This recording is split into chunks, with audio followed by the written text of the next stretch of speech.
Alright, here's the setup. Got it flipped upside down.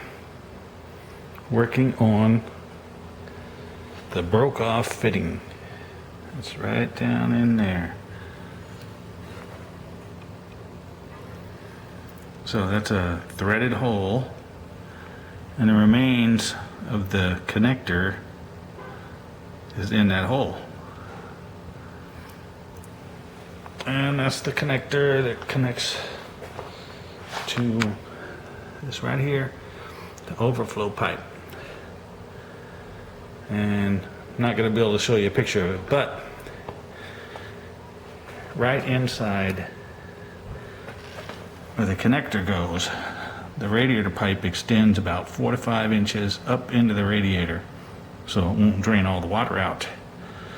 And when it gets hot and overflows, that's when it comes out. So if I don't have that overflow pipe hooked up, it ain't gonna work. So that's what's working on tonight. I'll try to include some pictures.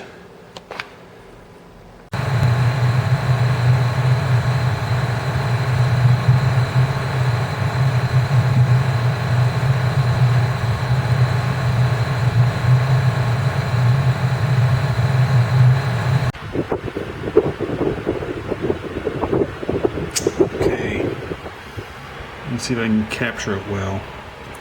I don't know what kind of metal this is, but it just seems to be smearing.